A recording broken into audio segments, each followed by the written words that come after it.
entrer dans l'avant-dernier mois de l'année. C'est une grâce. Une grâce. Nous comptons 10 mois déjà derrière nous, c'est une grâce. Une grâce. Béni soit le Seigneur qui a fait qu'aujourd'hui, nous nous voyons, mais alors autour de lui, il nous accueille avec empressement. Bien-aimés, vous vous souviendrez que le thème de cette année, nous le donnons, Dieu exécutera ses paroles pour toi. C'est ma prière pour toi, c'est ma confession. Je clame tout haut cette vérité. Je suis en train de proclamer cette vérité, de la confesser. Non pas parce que j'aime ça, mais parce que la Bible le dit. Que j'aime ça, c'est aussi vrai. Le dernier trimestre ici a comme sous-thème, puisque le thème c'est dans l'année, Dieu accomplit toujours ses dires. Et c'est ma prière pour toi aussi. En ce jour, le sujet que nous avons, le privilège de partager, est ainsi libellé. Des ossements desséchés transformés en une armée combattante. Des ossements desséchés transformés en une armée combattante. Mes amis, quand nous regardons notre pays, les réalités par lesquelles nous passons, vous verrez avec le texte qu'on va lire que nous pouvons aujourd'hui dire que nous sommes comme des ossements desséchés. Nous sommes comme des ossements desséchés qui sont brisés, qui sont éparpillés dans la vallée de l'ombre de la mort. Nous, Congolais.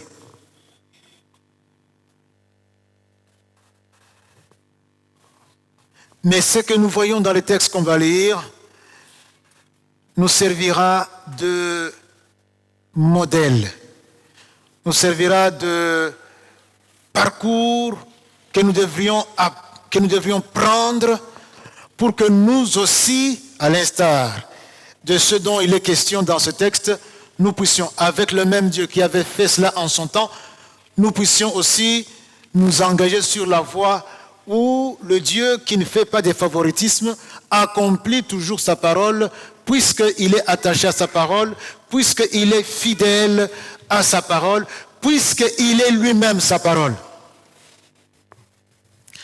Je vais vous demander, bien-aimés, de vous mettre debout. Nous allons lire le texte. C'est dans le livre d'Ézéchiel. Ézéchiel, chapitre 37, de 1 à 14. Tenez votre Bible en main. J'en vois qui sont malheureux puisqu'ils n'ont pas leur Bible. C'est pour vous dire que nous avons des Bibles. Je ne sais pas si le frère Don est là. Don Mayamona. Oui, mon frère, quand on va lire la Bible, quand on va finir le message, tu montes, tu prends des exemplaires de la Bible, tu te mets avec ça là. Celui qui a 10 000 francs, il prend une Bible. Celui qui a 26 000 francs, il prend une Bible. Celui qui a 30 000 francs, il prend une Bible. Ok? Parce que ils ont besoin de Bibles, je les vois, ils n'ont que des appareils. Ce ne sont pas des Bibles. Alléluia. Alors, je disais, Ézéchiel 37, 1 à 14. La main de l'Éternel fut sur moi et l'Éternel me transporta en esprit et me déposa dans un milieu d'une vallée remplie d'ossements. Il me fit passer auprès d'eux tout autour. Et voici, ils étaient fort nombreux à la surface de la vallée. Et ils étaient complètement secs. Il me dit, fils de l'homme, ces eaux pourront-ils revivre? Je répondis, Seigneur éternel, tu le sais. Il me dit, prophétise sur ces eaux. Prophétise sur ces eaux. Et dis-leur, ossements desséchés, écoutez la parole de l'Éternel. Ainsi parle le Seigneur l'Éternel à ces eaux. Voici, je vais faire entrer en vous un esprit et vous vivrez. Ainsi parle, je vous donnerai des nerfs, je ferai croître sur vous de la chair, je vous couvrirai de peau, je mettrai en vous un esprit et vous vivrez. Et vous saurez que je suis l'Éternel. Je prophétisais selon l'ordre que j'avais reçu, et comme je prophétisais, il y eut un bruit. Et voici, il se fit un mouvement, et les eaux s'approchèrent les uns des autres. Je regardais, et voici, il leur vint des nerfs, la chair crue, et la peau les couvrit par-dessus, mais il n'y avait point en eux d'esprit. Il me dit, prophétise, parle à l'esprit, prophétise, fils de l'homme, et dis à l'esprit, ainsi parle le Seigneur l'Éternel. Esprit, viens de 4 vents, souffle sur ces morts et qu'ils revivent. Je prophétisais selon l'ordre qu'il m'avait donné, et l'Esprit entra en eux, et ils reprirent vie, et ils s'éteinrent sur leurs pieds. C'était une armée nombreuse, très nombreuse. Une armée nombreuse, très nombreuse. Il me dit, fils de l'homme, ces eaux, c'est toute la maison d'Israël. Voici, ils disent, nos eaux sont desséchées, notre espérance est détruite, nous sommes perdus. Prophétise donc et dis-leur, ainsi parle le Seigneur l'Éternel. Voici, j'ouvrirai vos sépulcres, je vous ferai sortir de vos sépulcres, ô mon peuple, je vous ramènerai dans le pays d'Israël. Et vous saurez que je suis l'Éternel, lorsque j'ouvrirai vos sépulcres et que je vous ferai sortir de vos sépulcres, ô mon peuple. Je mettrai mon esprit en vous et vous vivrez. Je vous rétablirai dans votre pays et vous saurez que moi, l'Éternel, j'ai parlé et agi. J'ai parlé et agi. J'ai parlé et agi, dit l'Éternel. Amen.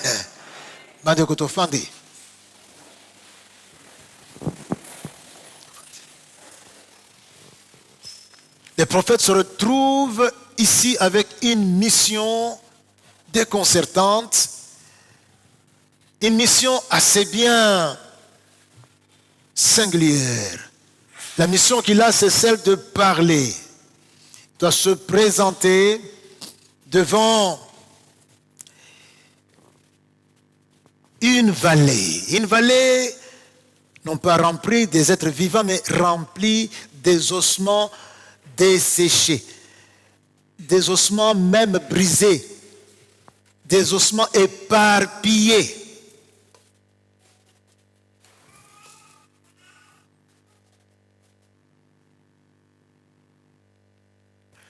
C'est-à-dire, tu ne peux même pas avoir la facilité de rassembler les squelettes. Et c'est là où le Seigneur envoie devant ce spectacle insoutenable à couper le souffle, et il envoie son serviteur, et ce sinistre valet aux ossements desséchés est devant lui, et la question lui est posée, celle de savoir si ces ossements pouvaient revivre. Et il lui est dit, prophétise sur ces eaux, prophétise et parle à l'esprit, prophétise, fils de l'homme, prophétise selon l'ordre que je t'ai donné. Il devait aller parler, et il a fait cela. Le résultat, c'est que quand il a transmis la parole que Dieu avait mise dans sa bouche à l'adresse de ces eaux, il y a eu un chambardement tel que les eaux qui étaient là sont devenues des êtres vivants. Des êtres vivants. C'était une armée nombreuse. Du tic au tac, on avait là une armée très nombreuse. Essayez quand même de visualiser, et nous pouvons bien sûr trouver des gens qui à Hollywood peuvent nous faire un très bon film fiction.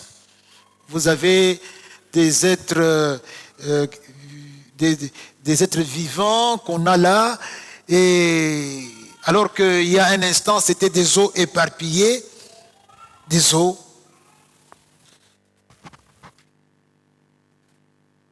Des eaux qui n'avaient pas de vie. Des eaux désespérées. Dans cette vision, on peut se poser la question, que représentent ces ossements revenus à la vie? Nous y répondrons avec deux éléments. Un qui est évoqué dans les Écritures et un autre que nous allons utiliser pour l'appliquer à ce qui est dit dans les Écritures. Quelle application donc pouvons-nous faire de ce message aujourd'hui? C'est donc en prenant cet autre élément que nous allons voir comment appliquer ce message aujourd'hui. Mon frère, ma soeur, la Bible, ce n'est pas un message qui s'arrête quelque part là et on dit des choses qui sont arrivées. La Bible descend jusque là où tu es. Jusque dans le trou, jusque là où le sorcier t'a placé. La parole de Dieu va te trouver là. Alléluia. Et changer la donne. La Bible, c'est pour toi aujourd'hui, ici et maintenant. La Bible, c'est pour la RDC au 21e siècle, en l'an 2022. La Bible, c'est pour la RDC au mois d'octobre, le 6e jour de ce mois. Maintenant, au mois de novembre, qui m'a corrigé? Dieu te bénisse. Où est-ce qu'il est? Où est-ce qu'il est le frère? Oui, sois béni mon frère. Ah, c'est mon frère. Lui, il me corrige. Il me corrige et puis c'est bien. Mes frères, mes sœurs, nous sommes ici, là, étourdis. Parce que tout ce qui fait Israël est ici évoqué. Israël est dans une situation très déconcertante. C'est Israël, et on le verra, qui est ses ossements desséchés. On peut se poser la question de savoir pourquoi le Seigneur intervient-il? Pourquoi il s'invite dans ces dossiers? Le prophète est là, il a dit ce que le Seigneur lui avait mis à cœur de dire. Il y a eu un bruit, et puis les mouvements, les eaux qui étaient au nord, au sud, se recherchent pour constituer des squelettes, et puis il y a eu les nerfs.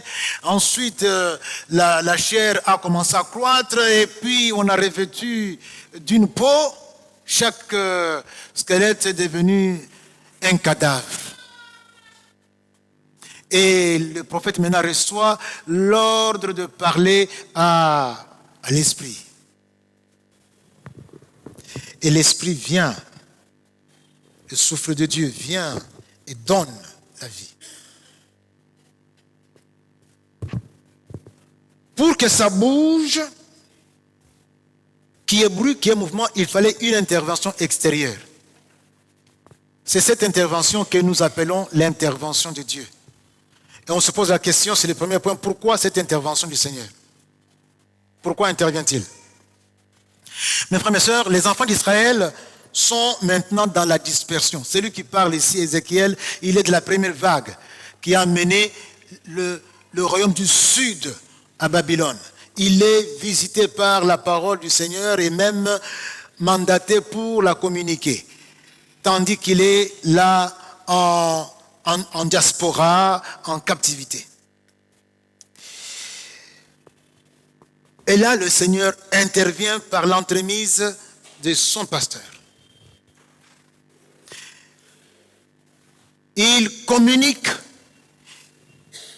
un message au peuple. Le serviteur de Dieu n'a que la parole, les dires de Dieu, n'a pas autre chose. Ce que Dieu dit, c'est avec ça qu'il va accomplir la mission pour laquelle il est mandaté. Dieu est venu s'interposer. Pourquoi cela? Pourquoi? Mes frères, un peu d'histoire. Nous aurons à voir quelques dates.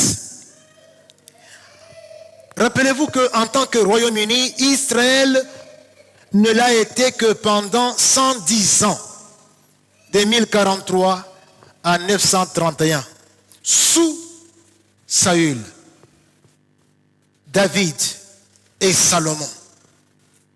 110 ans, si vous faites le calcul des années qui sont là évoquées, tu es autour de 110 ans. Et depuis, il y a eu schisme. Le royaume du Nord, le royaume du Sud, en 931. Donc Israël n'est plus une nation. Juda au sud et au nord Israël ou bien Éphraïm. En 722, coup de théâtre, le royaume du Nord tombe entre les mains des Assyriens qui l'amenèrent en captivité et qui allèrent disperser par ici et par là ce qu'il y avait au nord. En 597, en 597, l'empire babylonien, qui était devenu le maître du monde, vient aussi ramasser Juda et l'amener à Babylone en captivité. De ce nombre, il y a, bien sûr, il y aura 3 vagues. Et la première vague est celle dont fait partie le prophète Ézéchiel. Ils rasent Jérusalem et détruisent le temple. Ce que nous avons comme 3 piliers qui constituent Israël, les 3 piliers fondamentaux, sans lesquels Israël n'est pas, ont été battus en brèche. Nous avons là, mes frères, c'est que Israël était, nous avons la nation, la terre et le temple.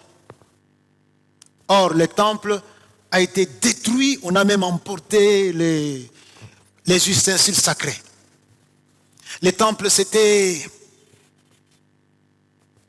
pour tout Israélite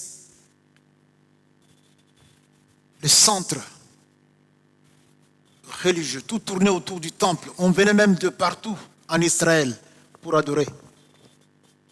Le temple, c'était représenté pour eux la présence même de Dieu. Parti.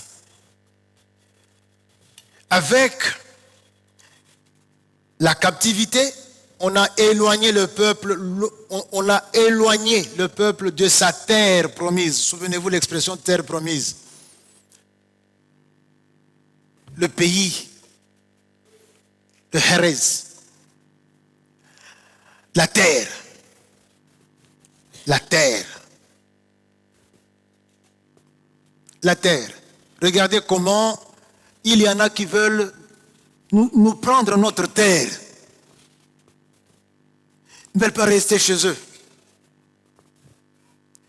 S'ils pouvaient prendre l'Afrique et l'amener chez eux, ils l'auraient fait. Israël avait aussi une terre.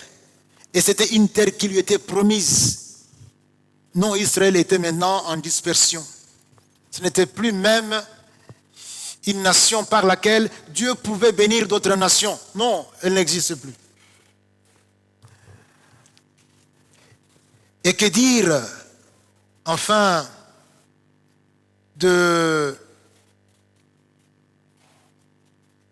on a parlé de la terre, donc la terre promise, mais avant on a parlé du temple. Enfin, c'est cette nation, la nation, le peuple lui-même. Donc il y a peuple, terre, temple. Il n'y avait plus rien de tout ça. On n'avait plus un peuple quelque part qu'on appelait peuple d'Israël. C'était la dispersion. On appelait ça la diaspora. Donc Israël n'était plus réel. C'était fini, pourrait-on dire. Israël n'était plus. D'où la symbolique de la vallée des ossements, non seulement desséchée, mais aussi dispersée. Et la question est posée à Ézéchiel. On lui présente ce qu'on peut appeler cette parabole visualisée. On lui pose la question. Fils de l'homme, ces eaux pourront-ils revivre? Humainement parlant, non. Les eaux là étaient dispersées. Mais Ézéchiel va répondre sagement. Seigneur, tu le sais. Moi, je ne le sais pas. Alléluia. Non, c'est une façon polie de répondre, non, ça ne peut pas revivre. Non, toi, tu le sais. C'est l'avantage de connaître Dieu. Quand on parle avec Dieu, on se sert de ce que l'on a comme connaissance, comme niveau de connaissance. Non, c'est toi qui sais. Moi, là, je ne sais rien. Au fait, il lui disait que humainement parlant, c'est non. L'on pouvait tourner la page et passer à autre chose. C'est mal connaître Dieu. Car nous avons ici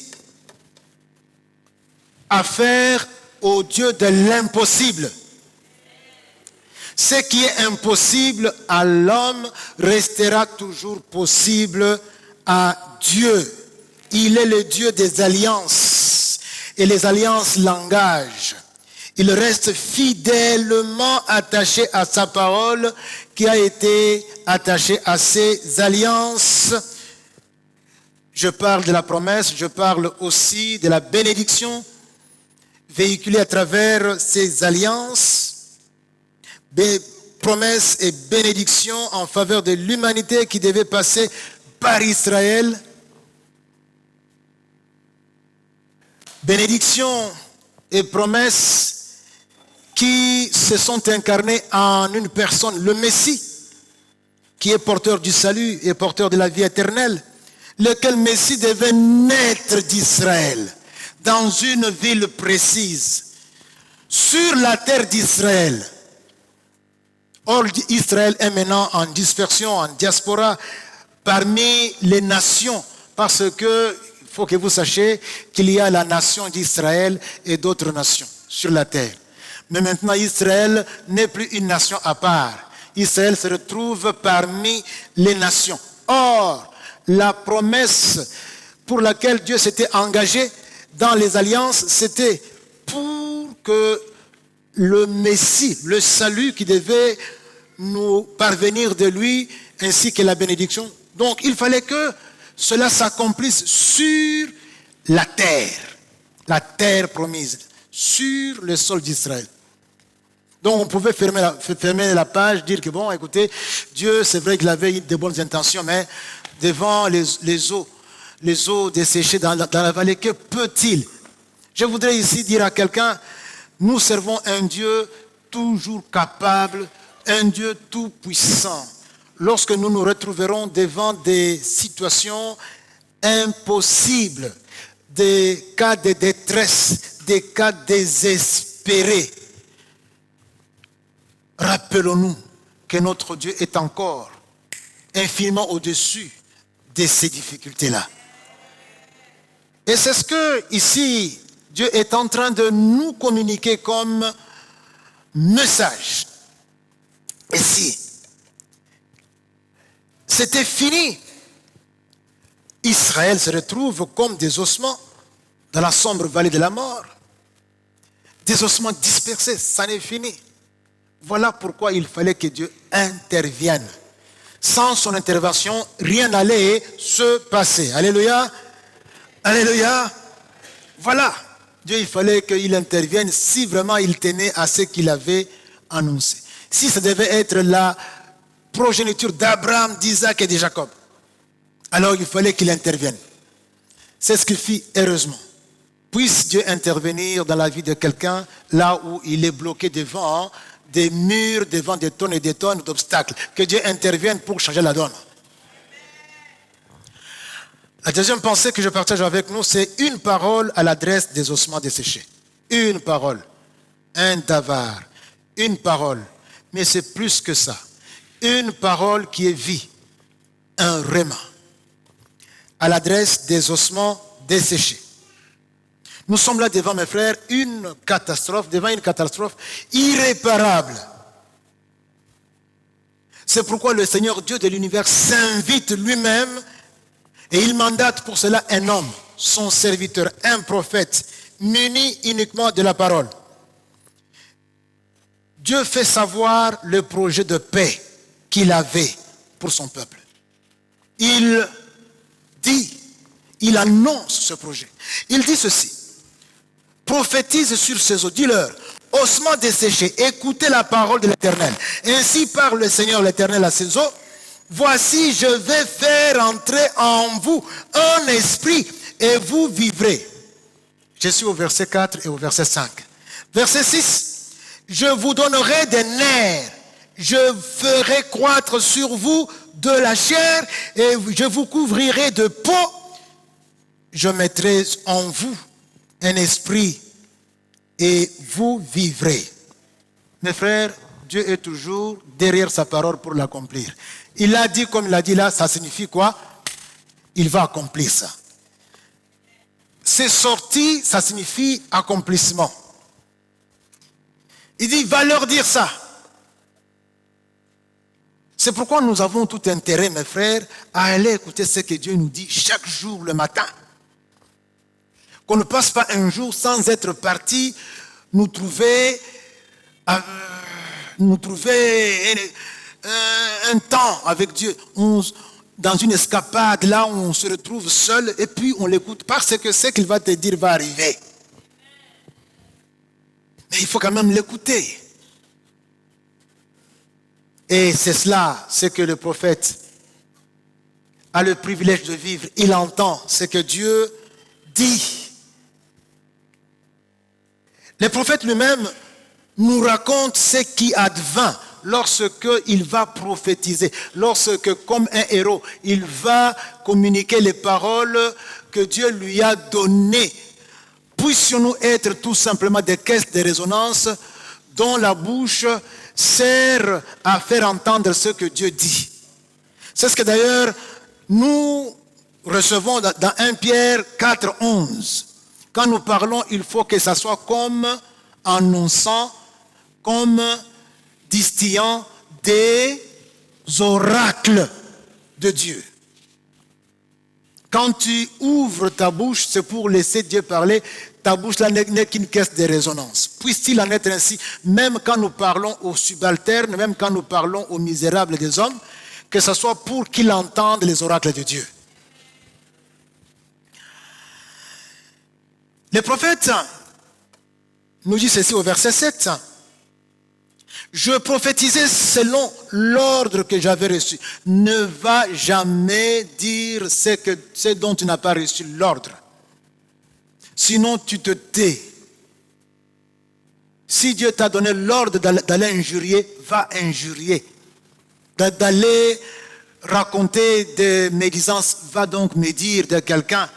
Si Dieu te dit, alors, puisque Dieu ne t'enverra jamais injurier, ni médire de quelqu'un, ni calomnier, alors ne médis pas de quelqu'un, ne calomnie pas, n'injurie pas.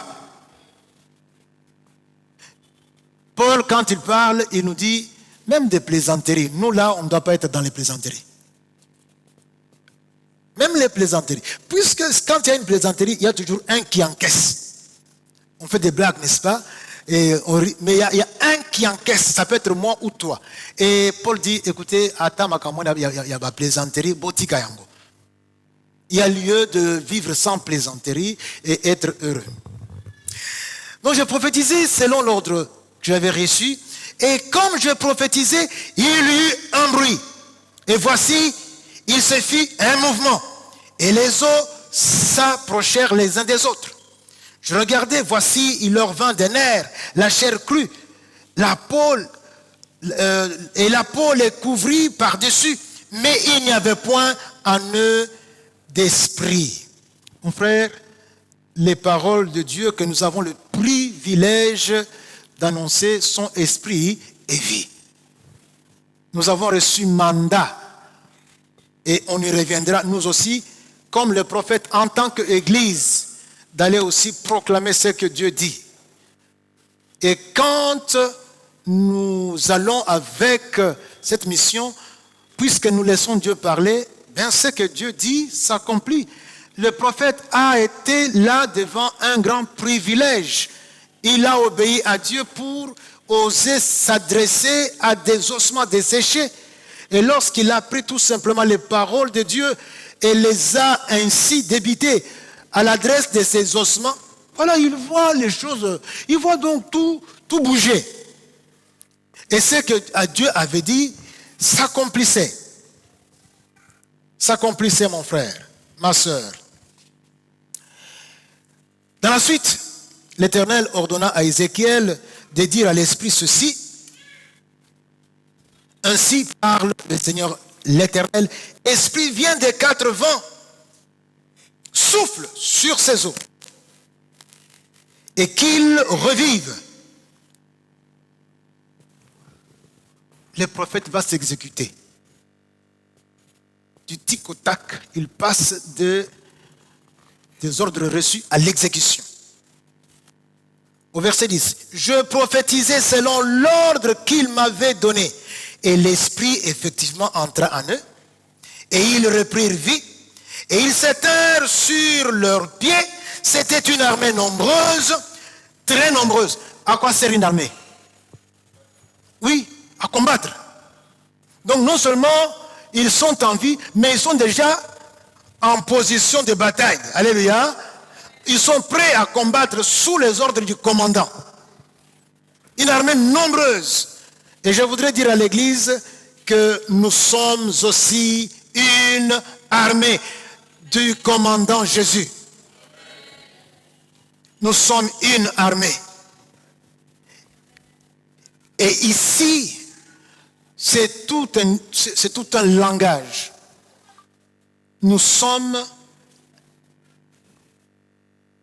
recrutés dans l'armée, non pas pour être distraits, non pas pour être indifférents, non pas pour être négligents, mais pour combattre aux côtés du Seigneur, combattre dans la victoire. Dieu a en répugnance toute indifférence dont nous faisons montre à longueur de journée devant son œuvre. Servir Dieu, c'est ça, combattre. C'est ça le combat spirituel. C'est faire ce que la chair rechigne de faire. Alors nous faisons violence pour que le moi ne l'emporte pas. Et c'est ça, servir Dieu. Votre présence ici ce matin, même s'il avait menacé, c'est servir Dieu, c'est venir là où vous savez que Dieu veut vous voir et vous y arrivez. Bien-aimés, je voudrais que nous notions ceci. La parole de Dieu, donc les dires de Dieu, qui sont logos, qui sont réma, les dires de Dieu, donc la parole de Dieu est esprit et vie. Les eaux cassées, les eaux épars dans la vallée de la mort, sans espoir, sont devenues une armée nombreuse, puisqu'il y a eu la parole de Dieu. Il y a eu vie, puisqu'il y a eu la parole de Dieu. Alors, quelle est l'interprétation qu'on va donner à cette vision? Cette vision, quelle en est l'interprétation? Quelle en est donc la signification? L'Éternel Dieu nous la donne lui-même. Il n'a pas voulu que nous allions chercher les prophètes pour qu'ils nous disent, mais l'imbolela biso oyo, yemoni sola nzanini. Non, non, lui-même prend le plaisir de nous interpréter la vision. Il dit ceci: Fils de l'homme, nous sommes au verset 11. Ces eaux, c'est toute la maison d'Israël. Voici, ils disent, nos eaux sont desséchées, notre espérance est détruite. Oui, ils avaient une espérance de voir s'accomplir ce que Dieu leur avait promis. Mais avec la réalité en face, ils avaient déchanté. Alléluia. Nous n'avons plus d'espérance, elle est détruite, nous sommes perdus. Nous sommes perdus. Quand on est là, on n'a même pas un but qu'on s'est fixé dans la journée. On est errant, on est perdu. Quel but on s'est fixé dans la semaine? Quel but on s'est fixé dans le mois de novembre? Quel but on s'est fixé? Quels sont les objectifs qu'on doit atteindre d'ici décembre? Quand on est comme ça errant, on est perdu. Israël s'est retrouvé parmi les nations et ceux-ci venaient se moquer et demander qu'ils puissent leur chanter des cantiques qu'autrefois ils chantaient à Sion. Ils disaient: comment pouvons-nous chanter les cantiques de l'Éternel sur une terre étrangère? Nous sommes perdus, il n'y a plus à espérer. Nous sommes sacrifiés, comme disent les Congolais, nous sommes des générations sacrifiées. Il n'y a plus rien à attendre. Ils sont là, sans aucun espoir. Dieu dit: j'entends, ils disent ça. Verset 12, prophétise donc et dis-leur, ainsi parle le Seigneur. Ils sont avec eux, ils sont dans la captivité. Ainsi parle le Seigneur l'Éternel. Voici, j'ouvrirai vos sépulcres. Je vous ferai sortir de vos sépulcres, ô mon peuple. Et je vous ramènerai dans le pays d'Israël. Ils entendent encore Dieu les apostropher, disant: oh mon peuple. Donc vous êtes encore dans mes projets. Mon frère, ma soeur, tant que tu n'es pas encore mort, tant que tu n'es pas encore de l'autre côté, il y a encore, ta destinée est devant toi. Ne désarme pas, ne croise pas les bras. Et ce que Dieu t'a préparé est encore là. C'est la raison pour laquelle il te garde encore en vie. Harmonise tout ce que tu es, tout ce que tu as avec cette perspective-là. Tu vas vivre même à la dernière seconde de ta vie. C'est pourquoi Dieu t'a envoyé sur la terre. Dieu dit: oh mon peuple, je mettrai mon esprit en vous et vous vivrez. Je vous rétablirai dans votre pays. Et vous saurez que moi, l'Éternel, j'ai parlé et agi. J'ai parlé et agi. J'ai parlé et agi. Donc je ne parle pas donc mais c'est moi qui vais accomplir ça. Ce que vous entendez là, c'est même la vie, comme c'est la vie.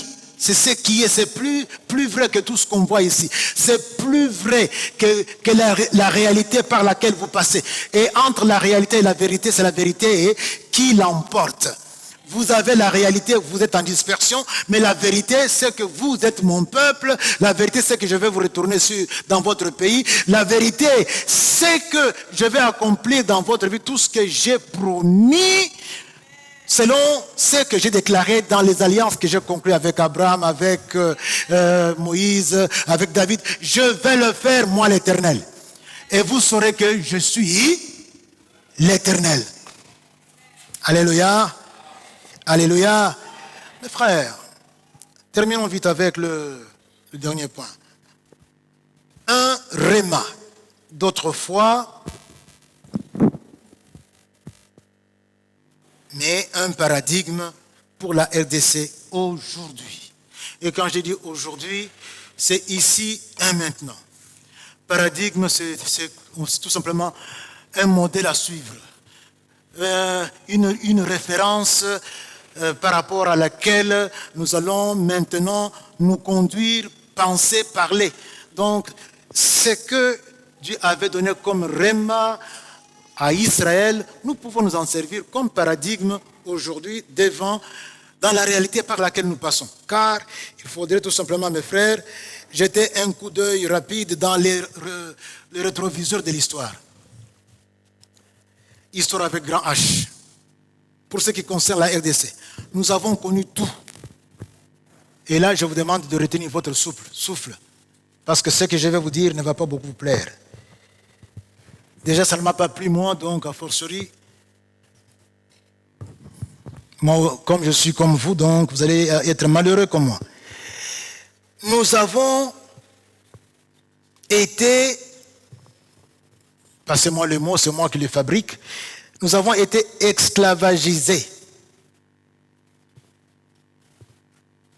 Du 15e siècle au 19e siècle. Là, on intervient à l'abolition de l'esclavage, etc. Mais ça continuait quand même jusqu'au milieu du 20e siècle.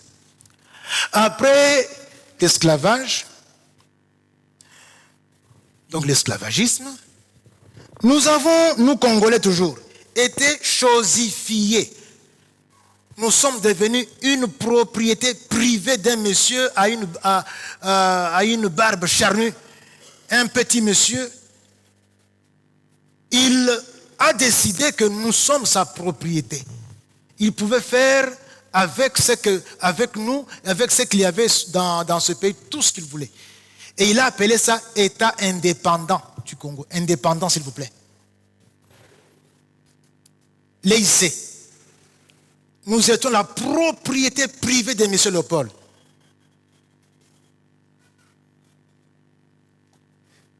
Jusqu'en 1908.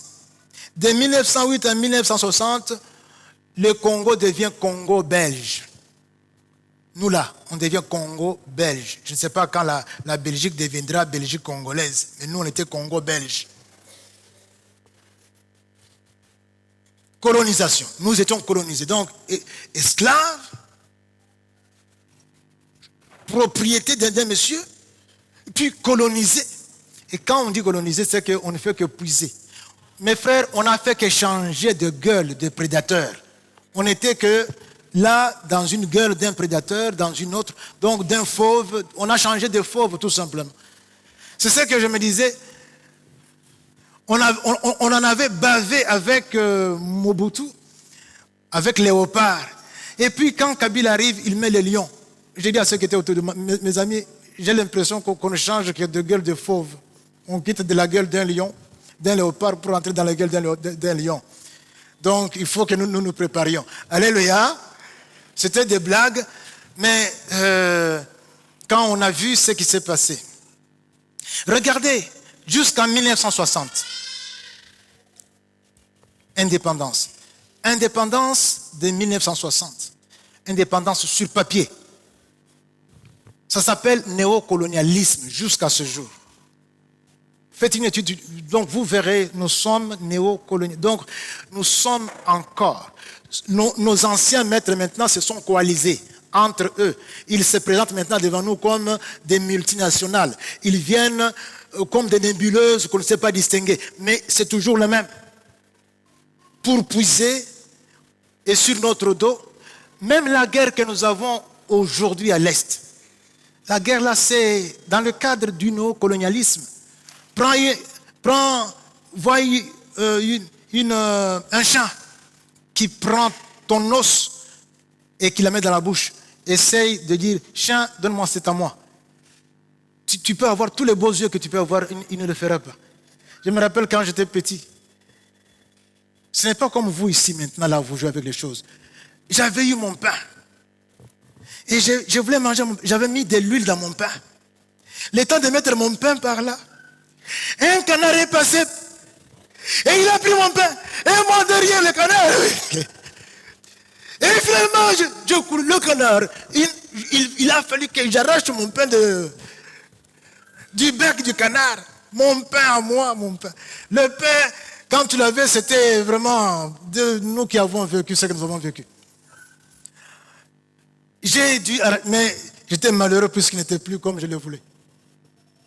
Actuellement également, ce ne sont pas vos discours à l'ONU, vos discours à l'Union africaine, vos discours ici, par ici et par là. Si quelqu'un a ce qu'il a, il a mis le grappin dessus et ça fait que son pays soit ce qu'il est, qu'il ait ce standing de vie. Même si vous mourrez, non. Même si vous venez le convaincre, c'est à moi. La guerre que nous avons là, mes frères, c'est ça aussi. Bon alors, nous avons fait, nous avons vécu, nous sommes, nous Congolais là, on peut s'appeler ossements desséchés. Parce que la conséquence de cette situation qui est néocolonialisme et tout ce qui précède là, a fait que nous sommes maintenant desséchés, nous n'avons plus rien, nous sommes exsangues, nous n'avons plus de vie en nous. Si vous prenez le Congolais, tu le mets là, le moyen, le Congolais moyen,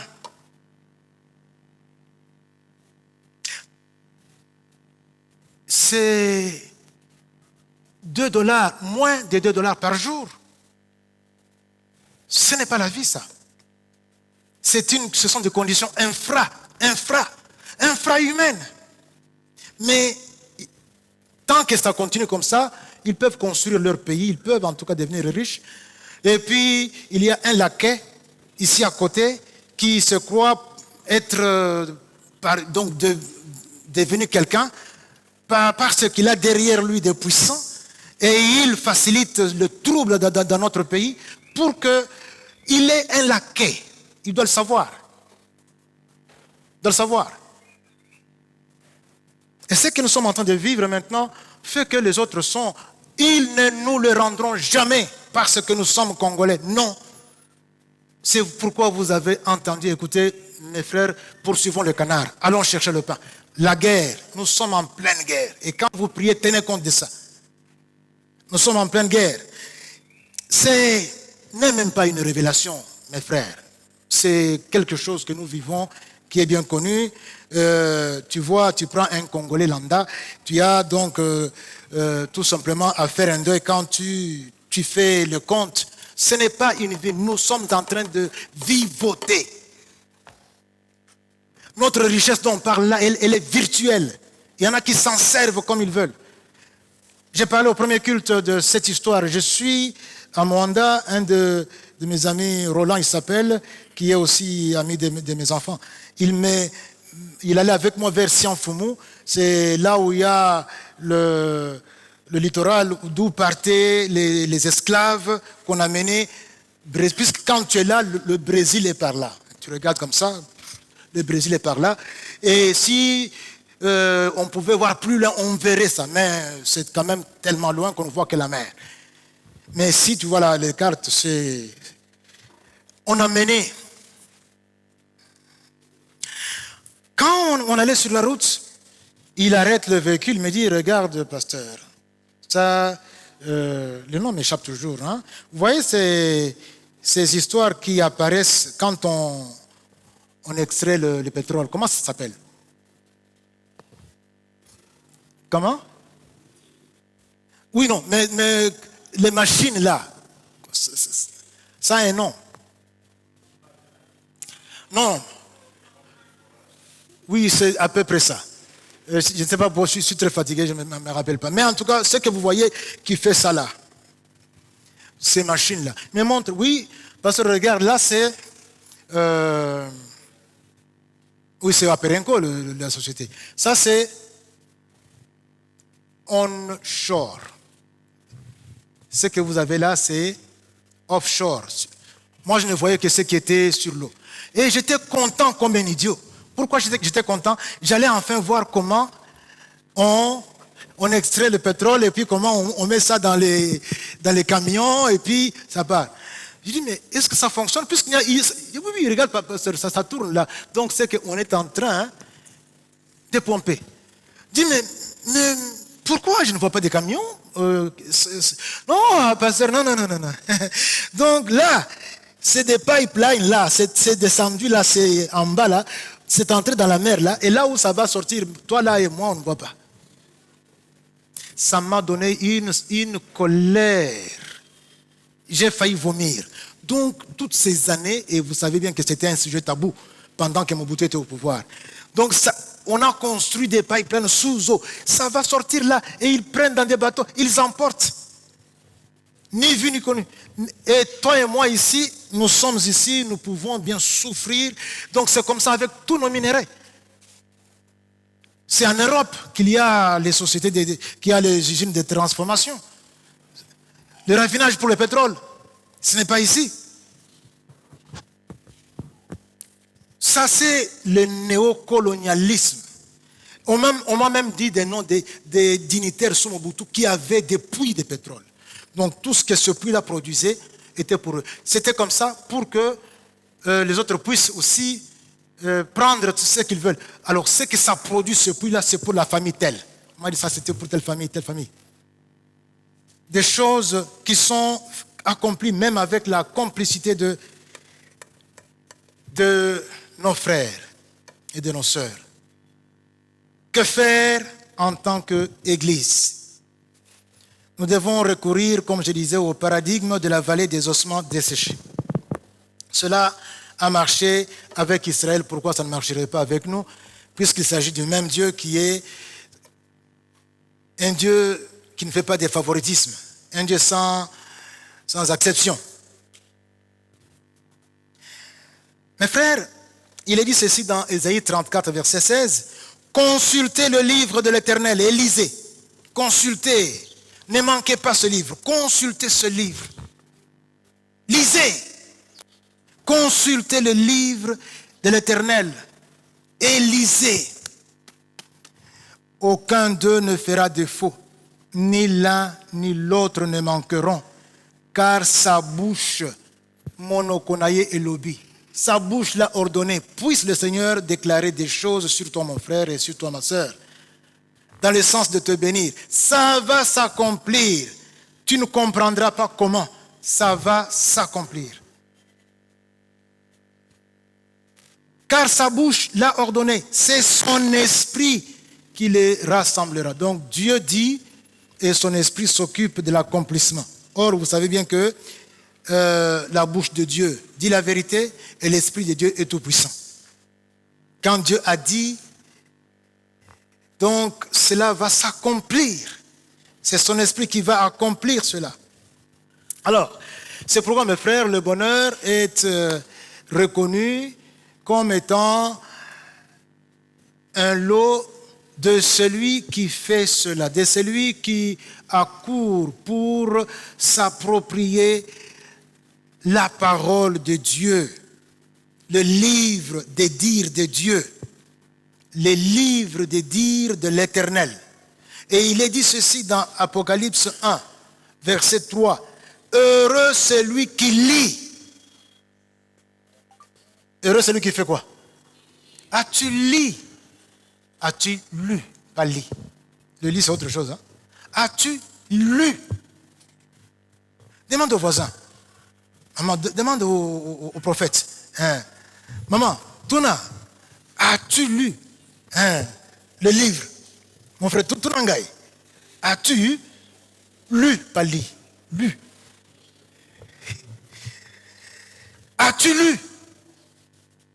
Parfait. As-tu lu? Heureux celui qui lit et ceux qui entendent les paroles de la prophétie et qui gardent les choses qui y sont écrites, donc qui les vivent. Car le temps est proche, oui. Quand je parle à Dieu, je dis, le temps est proche où il faut que tu interviennes dans mon pays RDC, comme tu étais intervenu pour Israël. Le temps est proche, le temps est arrivé. Seigneur, lève-toi et interviens, s'il te plaît.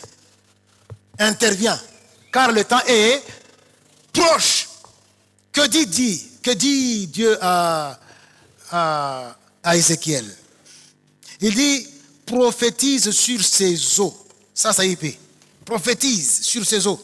Et dis-leur, ossements desséchés.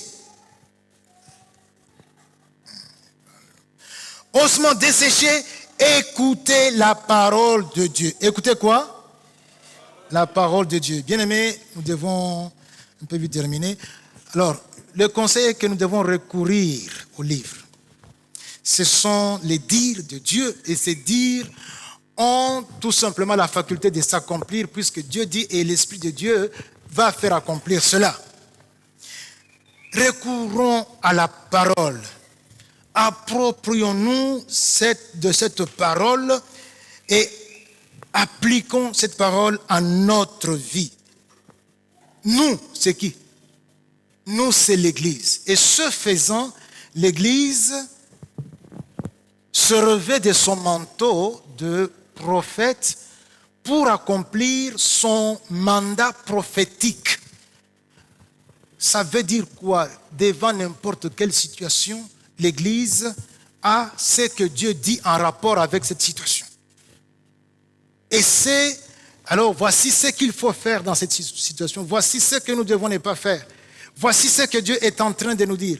C'est le mandat prophétique dont nous avons la charge. Ce mandat nous colle à la peau. Et ce n'est pas un choix.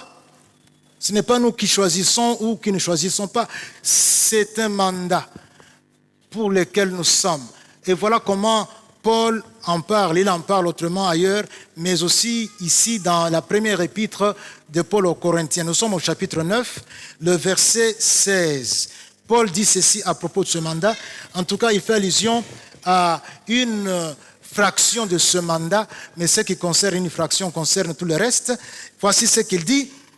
Si j'annonce l'évangile, ce n'est pas pour moi un sujet de gloire. Oh, on a commis bishop, on a commis évangéliste interplanétaire, on a commis pasteur, donc je suis ceci. Non. Paul dit que ce n'est pas un sujet de gloire. Par contre, qu'est-ce qu'il dit? Il dit, car la nécessité m'en est imposée. Je ne peux pas faire autrement. Je ne peux que assumer cette responsabilité, cette charge que j'ai reçue. Mon frère, ma soeur, Paul dit, la nécessité m'en est imposée. Et malheur à moi si je n'annonce pas l'évangile. Malheur à moi. Il parle seulement d'une fraction de tout ce qui est mandat prophétique que nous avons reçu. L'évangélisation est dedans. Et ce qui concerne une fraction concerne le reste. Là où Dieu te place, là où tu es, tu dois accomplir ce mandat. C'est une nécessité qui t'est imposée. Et toi, Congolais, devant la situation actuelle, tu es donc un peuple de prophètes. Tu fais partie de ce corps dont la tête est Christ. Tu dois avoir quoi dire, quoi faire et quoi conseiller aux autres. L'Église endosse donc ce manteau de prophète. Comment cela? Avec la parole, la prière, la vision céleste. Est-ce qu'on peut répéter? Parole, prière, vision céleste. Rapidement, puisque j'ai déjà reçu la correspondance ici. La parole. Tu dois être un homme, une femme de la parole. Une femme de dire de Dieu. Un homme de dire de Dieu. Écouter, lire, méditer, mémoriser, étudier, vivre, prêcher la parole à la RDC. Et c'est comme ça que quand tu es dans cette dynamique-là, avec la parole, tu seras une bénédiction. Une bénédiction parce que tu recevras des rémas. Ce dont nous avons besoin, ce que la RDC doit entendre. pour qu'il sache quoi faire. Deuxièmement, prier. La prière commence avec la crainte de Dieu. Dieu n'aime pas des complaisances avec le péché, le kolonakati, le kolibanda. Tu peux noter pour lire à la maison Ésaïe 1, 15 à 20. Ésaïe 1, 15 à 20. Dieu a horreur du péché. Tu ne peux pas venir, soi-disant, pour prier, en même temps que tu te permets certains à côté, certains petits écarts, consciemment. Non, Dieu dit que tu viens pour souiller mon parvis. Je ne peux pas communier avec un tel homme et une telle dame. Alors, prière, c'est quoi? C'est revenir à Dieu si l'on a péché. Revenir à Dieu, si tu vois que tu as un péché, tu reviens à Dieu. 1 Chronique 7, 14 dit ceci: si mon peuple sur qui est invoqué mon nom s'humilie, prie et recherche ma face, s'il se détourne de toutes ses mauvaises voies, je l'exaucerai des cieux, je lui pardonnerai son péché et son pays, la RDC, je guérirai. Donc n'attends pas que la RDC soit guérie par Dieu quand toi tu te permets les à côté en disant que c'est plus fort que moi et puis on n'a qu'une vie et bon on peut quand même profiter. Attention, sinon ne fais pas semblant de prier pour la RDC, ne fais pas semblant d'être préoccupé, d'être concerné par ce dont souffre la RDC. Il ne faut pas se permettre de rester dans la boue, il faut venir à Dieu. D'ailleurs, Dieu veut qu'on intercède pour le pays. Prier, c'est intercéder pour le pays. Ézéchiel 22, verset 29 à 30. Le peuple du pays se livre à la violence. Comme met des rapines, opprime les malheureux et l'indigent, foule l'étranger contre toute justice. Je cherche parmi eux un homme, combien? Un homme qui élève un mur, qui se tient à la brèche devant moi en faveur du pays, en faveur de la RDC. Alléluia. Tout ce qui se fait là, Dieu voit. Tous les katas, Dieu voit comment nous sommes injustes, comment nous sommes égoïstes. Il voit comment nous détournons. Il dit, non, je voudrais que quelqu'un se mette devant moi pour intercéder pour ce qui se fait là. Il faut qu'il y ait quelqu'un. Et Dieu, il constate qu'il n'y en a pas. D'après le constat qu'il fait, je n'en trouve point. Prie pour tous les Congolais et pour tous les dirigeants. 1 Timothée chapitre 2, versets 1 et 2 nous invite à prier pour tous les hommes. Oui, tous les hommes. On y reviendra. Donc, tous les Congolais. Tous les dirigeants, tous ceux qui sont élevés en dignité, tous ceux qui ont une responsabilité. On va prier pour ceux qui sont au pouvoir, même ceux qui sont dans l'opposition. Sachez que ceux qui sont dans l'opposition, le PPRD, les Fayoul et les autres là, ils ont encore l'influence sur le peuple. Il faut que le Saint-Esprit puisse les inspirer, afin que ce qu'ils font, ce qu'ils prennent comme résolution, ce qu'ils engagent comme processus puisse être en osmose avec ce que le pouvoir fait, afin que cela puisse profiter aux Congolais, puisse être pour le bien du Congo. Ce n'est pas parce que moi je suis pas au pouvoir que je dois détruire tout ce que toi tu fais. Et je le fais même si les Congolais vont en pâtir. Quelqu'un disait, oh, tozo ki manduki pour rétablir justice. Mais manduki wana oza comme Congolais. Non, tu es parti en maquis pour avoir le pouvoir, mais qui meurent, qui sont violés, qui sont violentés, agressés. Ce sont les Congolais. Donc il faut que ce que les leaders là font puisse cadrer avec la vision du bien pour le Congolais. Et pour cela, il faut que tu pries pour Fayoulou, que tu pries pour Kabila Kabange, que tu pries pour Shadari. Tu pries. Je sais que c'est un message que vous n'aimez pas. Mais je vous dis ce que nous devons faire si nous voulons que le Congo sorte un jour. Et prier ne veut pas dire, oh Nzambe, tiens moto likolo ya Kabila, Azika. Non, ça ce n'est pas prier. Puisque quand tu cites Kabila, quand tu cites Chadari, quand tu cites Fayoulou, je ne sais pas qui, c'est toujours un mal. Non, tu pries, tu bénis, tu pries pour qu'ils rencontrent, ils soient donc sous la mouvance du Saint-Esprit. On a besoin des compétences et des capacités qu'ils ont, et même des richesses qu'ils ont. Alléluia. Bienvenue, je vais terminer. Priez pour les méchants. Oui, on parlait, même les méchants. Les méchants des méchants que nous avons, comme le pire des méchants, c'est Kagame. Il faut prier pour lui. Dites Amen. Jésus a dit que nous devons prier pour ceux qui nous persécutent, les bénir. Ceux qui nous font du mal. Et si nous ne sommes pas dans la logique de Jésus, Dieu ne nous recevra pas. Il faut que cet homme soit converti, qu'il rencontre Jésus, qu'il expérimente que le Seigneur l'Éternel est Dieu. Et qu'il confesse un jour que j'ai rencontré Jésus, je me repens de tout ce que je fais, de tout le mal que j'ai causé au peuple congolais. Priez pour tous les hommes, même les Macron, même les Joe Biden. Priez pour eux, même pour Poutine. Priez pour les méchants. Romains 12, 17 à 21. Matthieu 5, 38 et suivant. Prie pour les combattants, ceux qui sont au front. Prie pour les soldats qui sont aujourd'hui en train de mourir. Il y en a qui meurent maintenant, leur sang coule. Prie.